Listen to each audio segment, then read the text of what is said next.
올 한 해 대학 2부는 도약이라는 키워드를 가지고 2020년을 출발했습니다. 그 무엇보다도 저희들 영적으로 도약하면 좋겠다는 마음으로, 그래서 정말 저희들 영적으로 변화되는 것뿐만이 아니라 내 인생의 정말 전반이 다 바뀌면 좋겠다, 이 마음을 가지고 이번 겨울 수련회도 준비하고 있습니다. 성경의 많은 책들 가운데 에스라와 느헤미야서가 하나님께서 허락하신 이스라엘 나라의 회복을 이야기하고요, 그 회복이 어떻게 이루어져 가는지 그 과정을 하나님이 이끌어 가시는 내용들이 나옵니다. 그래서 이번 수련회 때 저희들이 이 마음을 가지고 에스라와 느헤미야서를 함께 살펴보려고 합니다. 영적으로 변혁이 일어나는 이 에스라 느헤미야서에서 경험한 이스라엘 백성들의 은혜가 오늘 저와 이 자리에 앉아있는 대학 이부 모두에게도 동일하게 그 은혜가 있기를 원하는 마음으로 함께 이 말씀들을 나눌 것입니다. 그래서 오늘부터 수련회 이제 둘째 날 저녁까지 설날을 제외하고 저희들이 함께 에스라와 느헤미야서 말씀을 살펴보려고 합니다. 이 모든 하나님의 역사를 이끌어 가시는 분이 하나님이시거든요. 그래서 저희들이 우리를 포기하시지 않고 붙잡고 계속해서 인도해 가신다라는 의미로 이번 수련의 주제를 홀더 놓지 않는 소원이라는 주제로 저희가 정해서 이번 수련회를 준비하고 있습니다. 이번 겨울에 저희들의 인생을 이끌어 가시는 이 하나님의 선한 손을 경험하시는 저와 여러분 모두가 되기를 예수님의 이름으로 축복합니다. 아멘. 오늘 그 첫 번째 말씀이 에스라 1장을 중심으로 여러분과 말씀을 나누려고 하는데요. 오늘 저희들이 읽은 이 본문의 이야기를 나누기에 앞서서 여러분에게 한 가지 질문을 좀 물어보고 싶습니다. 여러분 이런 질문 해보신 적 있으세요? 하나님은 나에게 관심이 있으실까? 여기 앉아 계신 여러분, 여러분의 삶에 하나님 정말 관심을 가지고 계신 것 같으세요? 오늘 되게 믿음이 좋은 지체들이 많이 있네요. 여러분, 하나님이 나의 인생에 오늘 관심이 있으신 걸까? 이 질문에 여러분이 오늘 예배를 통해서 하나님이 여러분에게 들려주시는 그 말씀을 여러분이 확인하시면 좋겠습니다. 본문을 다루기 전에 간략하게 이스라엘 나라에 대해서 설명을 드리면요, 하나님께서 택하셨던 백성이었던 이스라엘이 오늘날로 치면 팔레스타인, 그리고 성경시대로 치면 가나안 땅이라는 곳에서 이스라엘이라는 나라로 살아가기 시작을 합니다. 근데 그 땅에 들어갈 때 하나님이 주셨던 말씀이 있었습니다. 들어가서 내가 너에게 들려준 말씀대로만 살면 좋겠다. 근데 결론적으로는 이스라엘 백성들이 그렇게 살지 못했습니다. 그래서 하나님이 주변에 있던 많은 나라들을 활용하셔서 이스라엘 백성들이 정신을 차릴 수 있도록 혼내고 혼내시다가 참다가 사랑하는 마음이 너무 많으셨지만 안타까운 마음으로 이 나라를 모두 멸망시키셨습니다. 그래서 이스라엘 나라는 남과 북으로 나눠졌다가요, 북쪽이 멸망하고요, 이어서 남쪽이 멸망한 이후에 이 나라 자체가 사라져 버립니다. 그리고 이 나라들이 사라져가는 과정 속에서 이 고대 근동 지역을 제패했던 당시 강대국들이 있었어요. 처음에는 아수르라는 나라가 강대국이었습니다. 근데 시간이 지나가면서 바벨론이라는 나라가 아수르를 점령해서 바벨론이 이어서 그 전체 지역들을 제패해요. 또 이 세력이 쇠퇴하자 이어서 페르시아 제국이 이제 그 지역 모두를 다스리는 엄청난 강대국이 됩니다. 이 상황 속에서 저희들이 읽었던 오늘 에스라 말씀이 이제 시작되는 것입니다. 오늘 이 본문을 읽기 전에 좀 배경이 그려지셨어요? 네, 그러면 이제 오늘 본문을 함께 살펴보려고 합니다. 오늘 본문은 이렇게 시작해요. 1절부터 3절을 제가 한번 다시 읽어드리겠습니다. 한번 잘 보세요. 바사왕 고레스 원년에 여호와께서 예레미야의 입을 통하여 하신 말씀을 이루게 하시려고 바사왕 고레스의 마음을 감동시키심에 그가 온 나라에 공포도 하고 조서도 내려 이르되, 바사왕 고레스는 말하노니 하늘의 하나님 여호와께서 세상 모든 나라를 내게 주셨고 나에게 명령하사 유다 예루살렘에 성전을 건축하라 하셨나니 이스라엘의 하나님은 참 신이시라.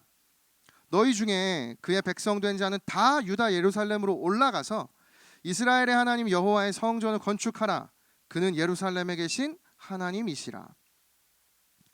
이 1, 3절 말씀을 요약하면요, 바사왕, 성경의 바사는 아까 말씀드린 우리 일반 역사 속에 있는 페르시아를 의미해요. 그러니까 지금 페르시아 왕이었던 고레스라는 사람이 이 자기 지역에 있던 이스라엘 사람들한테 선포하는 겁니다. 하나님 나한테 감동을 주셨는데 너희 나라로 돌아가서 다시 성전 짓고 잘 살면 좋겠다. 이렇게 고레스가 지금 선포하고 있는 것이죠. 여러분, 고레스 좋은 사람인가요? 나쁜 사람인가요? 좋은 사람이에요. 여러분, 고레스 좋은 사람인지 나쁜 사람인지 한번 살펴보면 좋겠습니다. 이 일을 고레스가 이스라엘 백성들에게 이렇게 이야기하였는데 이 의미를 잘 파악하셔야 해요. 잘못 이해하면 고레스 왕 굉장히 선한 의도로 마치 하나님이 감동을 주셔서 고레스가 하나님을 믿게 되어서 세상에 여기 보면 2절에 보시면 하늘의 하나님 여호와께서 세상 나라를 내게 주셨고 나에게 명령하셨으니까 너네들 빨리 가라. 하나님이 최고다. 이런 느낌이죠. 그런데 정말 그랬던 것일까요? 엑스포지멘터리라는 주석이 있습니다. 그 책에 이 부분을 이렇게 설명해요. 고레스가 칙령을 선포하면서 사용한 표현들을 보면 마치 그가 참으로 여호와를 숭배한 것처럼 보이기도 하지만 실제로 여호와를 섬겼을 가능성은 없다. 고레스 왕은 하나님을 사랑하는 마음이 있어서 신앙이 있어서 이스라엘 백성들에게 돌아가라고 이야기한 것이 아닙니다. 당시 이 지역을 제패하고 있던 이 페르시아 왕으로서 굉장히 정치적인 이유로 이스라엘 백성들한테 지금 돌아가라고 하고 있는 것이에요. 왜냐하면 지금 자기가 다스리고 있는 점령하고 있는 통치국 이 여러 나라들을 환심을 얻고 싶은 것입니다. 내가 굉장히 좋은 왕이라는 것을 많은 자기가 통치하고 지배하고 있는 나라들로부터 그가 대우받고 싶기 때문에 그들에게 전략적으로 그들의 언어를 활용해서 그 신들이 마치 위해주는 것처럼 이야기한 것이에요. 사실 고레스는 기독교인이 아니라 다원주의자였습니다. 다신주의자였어요.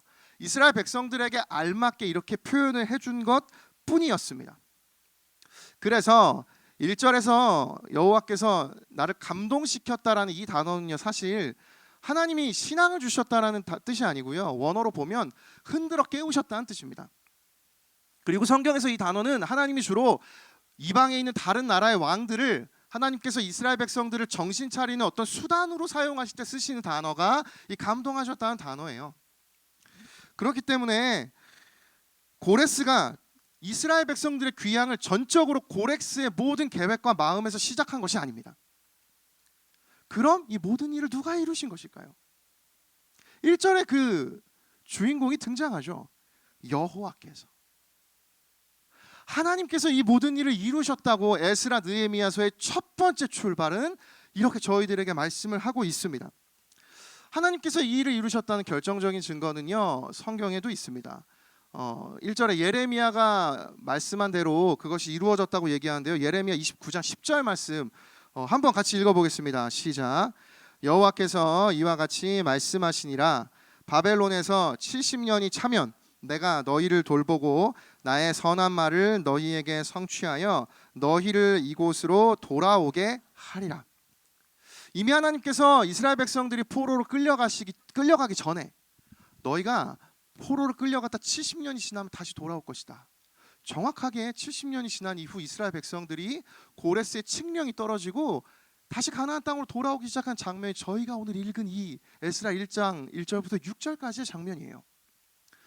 여러분, 따라서 저희들 앞으로 계속해서 이 에스라 느헤미야서를 살펴보면요, 이와 같이 하나님께서 끊임없이 이스라엘 백성들의 인생을 이끌어 가시는 것을 확인할 수가 있습니다.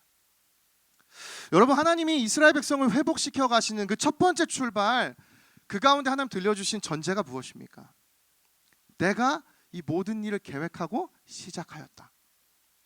여러분, 이것이 우리 모두의 인생의 전제가 되어야 하는 것이에요. 여러분, 올 한 해 도약을 꿈꾸고 계십니까? 여러분, 올 한 해 인생의 정말 변화를 여러분이 기대하며 여러분 그 마음을 가지고 계십니까? 그렇다면 여러분과 저의 마음 가운데 이 마음이 전제가 되어 있어야 합니다. 하나님이 반드시 이루십니다. 저를 따라 함께 고백하겠습니다. 하나님이 이루십니다. 한 번 더요. 하나님이 일하십니다. 이 사실이 오늘 저희들에게도 분명한 신앙의 전제로 새겨지기를 축복합니다. 이어서 5절과 6절 말씀 한번 같이 읽어보도록 하겠습니다. 시작. 이에 유다와 베냐민 족장들과 제사장들과 레위 사람들과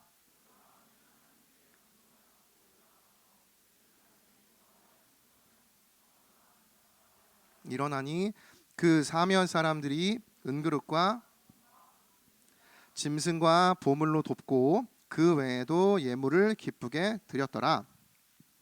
고렉스가 칙령을 내리자 이스라엘 백성들이 그 땅으로 이제 짐을 열심히 싸서 돌아오기 시작을 해요. 근데 여러분 얼마나 돌아왔는지 여러분 혹시 아십니까? 몇 명이나 왔을까요? 이 본문 1장에 나타나지 않고요. 2장에 가면 얼만큼이 나왔는지 나와요. 제가 말씀을 읽어볼게요. 여러분이 한번 계산해 보세요. 자, 온 회중의 합계가 42,360명이요. 그 외에 남종과 여전이 7,337명이요. 노래하는 남녀가 200명이요. 땡. 자, 몇 명이게요? 땡. 49,897명. 약 5만 명의 인원이 이 바벨론에 페르시아에 있던 유다인들이 이제 돌아옵니다. 그럼 여러분 한 번 더 질문하겠습니다. 5만 명 정도의 이스라엘 백성들이 돌아왔어요. 자, 그럼요. 이 5만 명이 이스라엘 백성이 살고 있던 모든 그 페르시아에 살고 있던 모든 이스라엘 백성이었을까요? 아멘이라니. 얼만큼 왔는지를 우리가 확인했잖아요. 근데 이게 전부인지를 확인하려면 얼마나 끌려갔었는지를 보면 됩니다. 설교를 준비하던 도중에 얼마나 끌려갔었는지 그 자료가 정리된 게 있었어요. 아수르가 먼저 제패하던 시절 아수르로는요, 뭐 여러 번 끌려갑니다. 그래서 약 24만 명이 끌려가고요. 바벨론 시대에는 정확한 인구가 나온 건 2만 명 정도 이외에는 뭐 예루살렘 주민의 4분의 1과 상당수 이스라엘 백성들이 끌려갔다고 뭐 예레미야 52장에 이렇게 등장을 합니다. 그러니까 적어도 아수르 시절에 끌려갔던 26만 명보다 상당수 이스라엘 백성들 전체가 끌려갔다는 걸 보면 바벨론 시대에는 26만 명보다는 더 많이 끌려갔을 것이에요. 자, 26만 명보다 훨씬 많이 끌려간 이스라엘 백성들 중에 오늘 돌아온 인구 몇 명이요? 5만 명. 자, 그럼 이스라엘 백성들이 다 돌아왔나요? 돌아오지 않았나요? 다 돌아오지 않았습니다. 저는 설교를 준비하면서 이 지점이 매우 흥미로웠습니다. 여러분, 같은 하나님의 역사를 들은 사람들이 있습니다. 그런데 그 말씀에 반응해서 이스라엘 땅으로 돌아온 사람들이 있습니다. 그런데 그 말씀에 반응하지 않고 그 땅에 여전히 남아서 살아가는 사람들이 있습니다. 진짜 이랬는가? 진짜 그랬습니다. 구약 신학이라는 책, 브루스 월트키 목사님 제가 자주 인용한 책인데요. 이 책에 이렇게 써 있어요.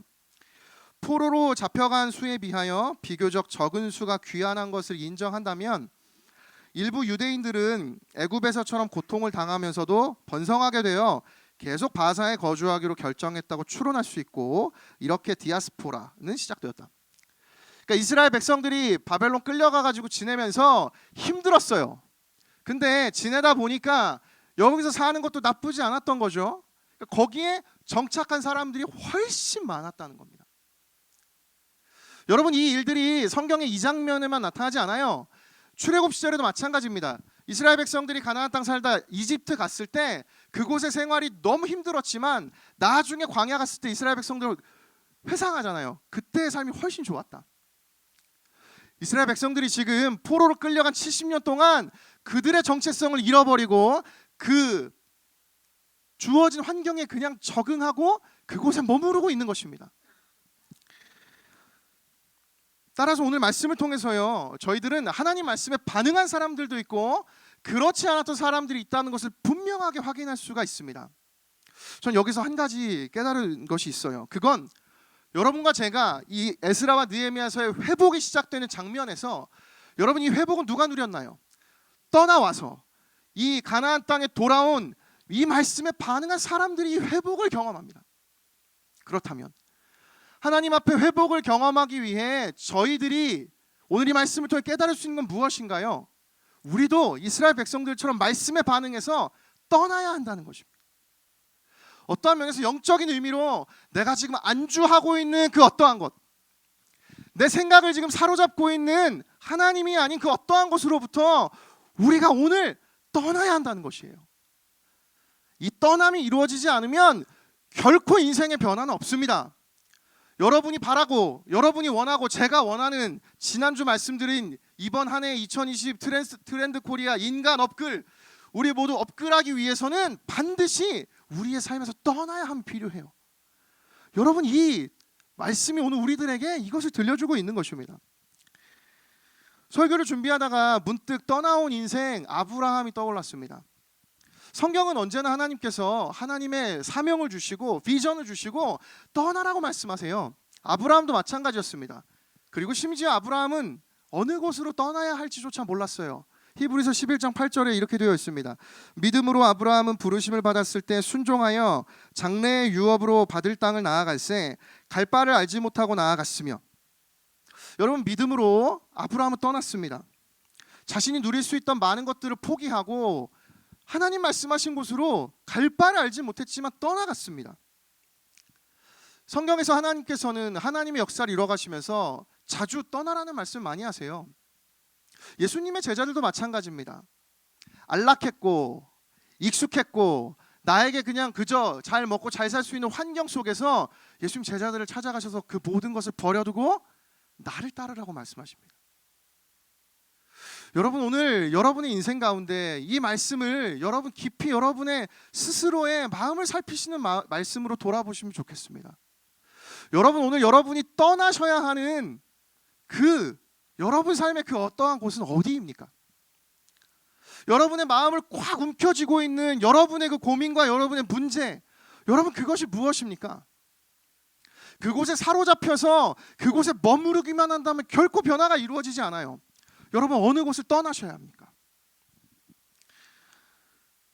이렇게 하나님의 사람으로 살아가기 위해서 저희들은 하나님이 아닌 다른 것으로 만족하고 있을 때 그곳을 떠나가야만 합니다. 그렇기 때문에 우리는 수련회로 떠나가야만 합니다. 여러분, 가셔야 돼요. 여러분, 이 익숙한 삶에서 여러분 새로운 자극과 변화를 주셔야 합니다. 갑자기 이런 적용이 너무 웃기지만 여러분 수련회로 떠나가셔야 한다고요. 근데 여러분, 설교를 준비하면서 한 가지 더 인상적이었던 것이 있어요. 이스라엘 백성들이 이렇게 떠나서 출발해서 도착한 그 지점이 여러분 어디입니까? 망했던 이스라엘 땅입니다. 그 땅에 도착했을 때 그들의 눈에 무엇이 그들에게 보였을까요? 그 땅에 갔을 때 뭐 되게 좋은 건물들, 먹고 살기 좋은 그런 것들이 있었을까요? 아니요. 에스라 느헤미야에서 읽어보면 황폐한 땅, 폐허밖에 그들에게 보이지 않았어요. 무너졌던 성벽들, 그 몇십 년 전 전쟁에서 패했던 이스라엘 백성들의 폐허만이 그들에게 보여지고 주어졌던 것입니다. 열심히 용기 내서 떠나왔는데 그들에게 보여진 건 아무것도 없는 폐허와 같은 그 공간이 그들에게 주어져 있었던 것이죠. 오늘 이 말씀 묵상하면서 저한테 떠오른 하나의 이미지가 있습니다. 그것은 제로 베이스입니다. 여러분, 제로 베이스 무슨 뜻인지 아세요? 인터넷에 제가 한번 검색해 봤는데요. 이런 뜻입니다. 문제 등을 출발점으로 되돌아가 결정하다. 떠나왔는데 폐허가 기다리고 있는 삶, 얼마나 충격적이었을까요? 아름다운 하나님이 일하심을 기대하면서 왔는데 그곳이 폐허였습니다. 그러나 이스라엘 백성들은 정말 멋지게도 그 폐허를 있는 그대로 받아들입니다. 그리고 다시 그곳으로부터 시작해요. 그리고 그들의 역사를 다시 한번 이루어가서 다시 하나님의 나라를 건설하게 됩니다. 여러분, 청년 시기에 여러분과 제가 느낄 때 아직 저는 뭐 떠나갈 곳도 없어요. 내 뭐 집도 없고 나도 없어요.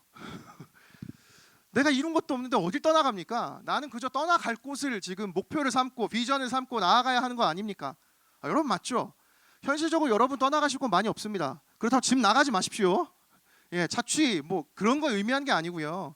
저희들 무엇을 떠나가야 한다고 이야기하는 것인가요? 내가 오늘 하나님이 아닌 하나님 외에 마음을 빼앗긴 그곳으로부터 여러분 떠나라는 말씀입니다.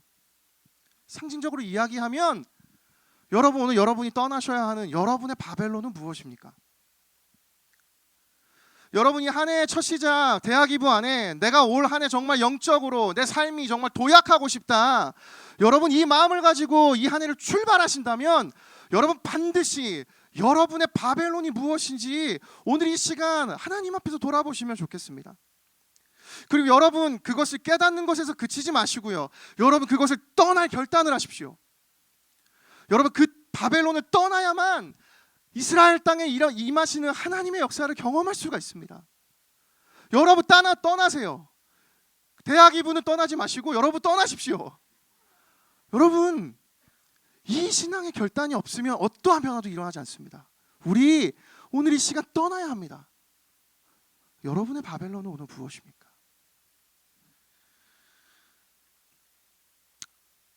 저는 올해 이 영적 변화를 저희들 모두가 경험하기를 원합니다. 그래서 여러분 오늘 소그룹에 가셔서 여러분 함께 이 이야기를 나누실 것이에요. 나의 제로베이스, 여러분과 제가 시작했던 그 제로베이스, 하나님이 이 땅을 만드시고 그 처음의 이야기, 복음의 이야기로 우리 돌아갈 겁니다. 그리고 오늘 가셔서 여러분의 바벨론에 대해서 이야기를 나누십시오.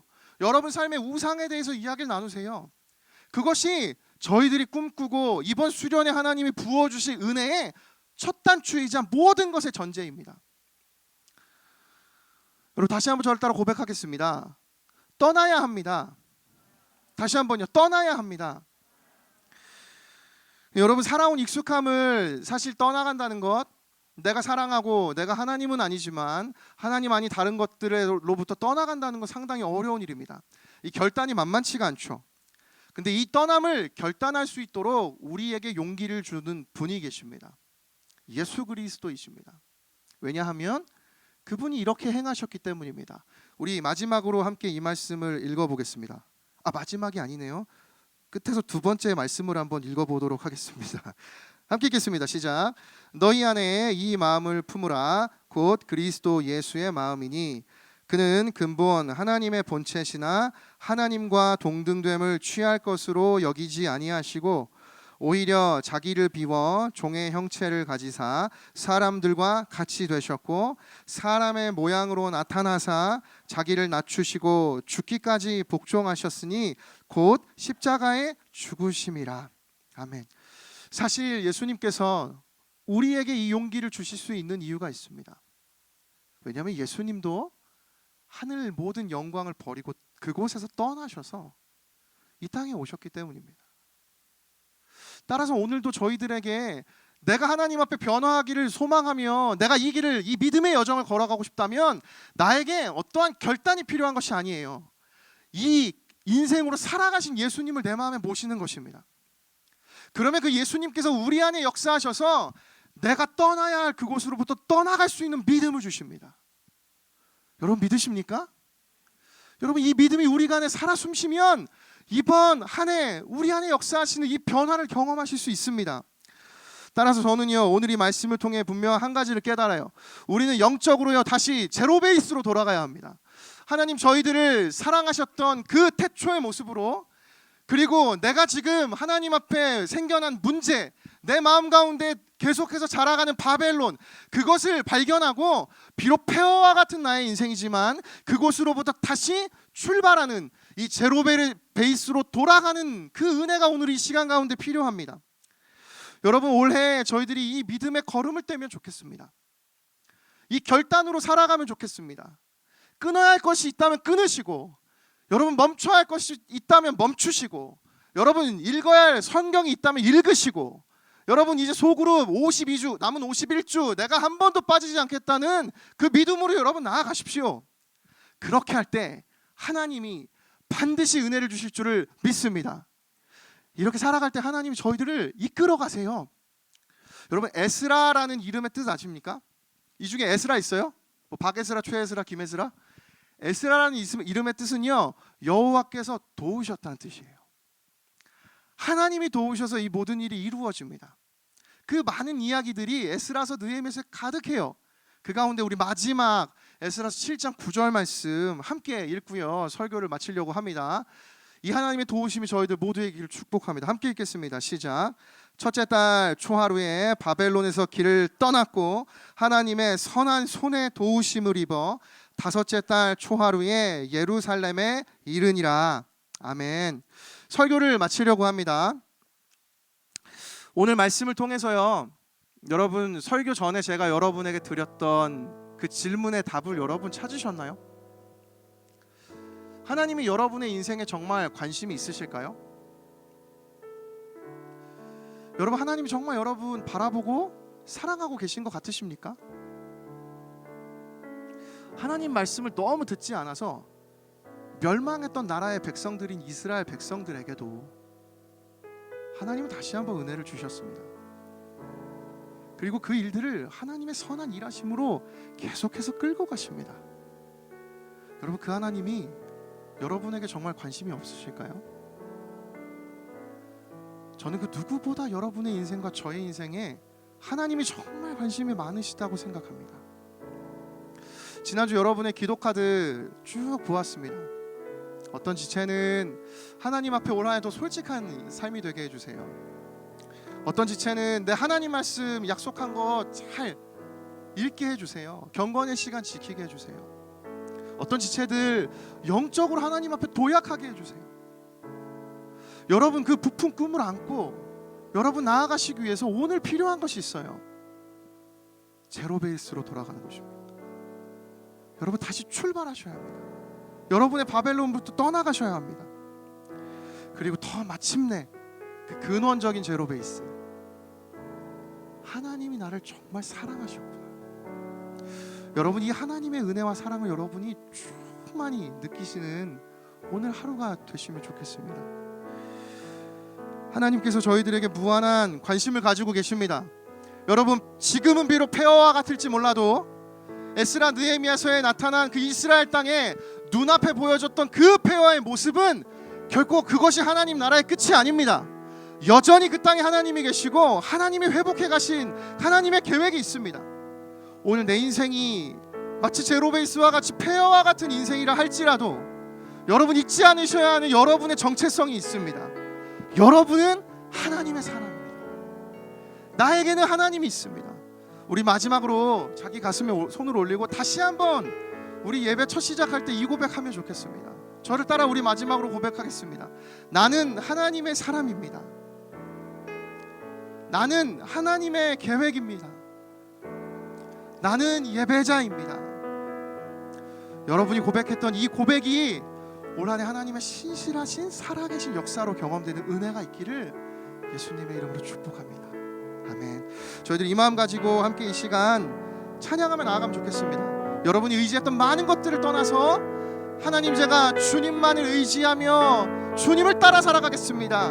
우리 이 마음 가지고 주만 의지에 이 찬양 함께 고백하며 나아가겠습니다.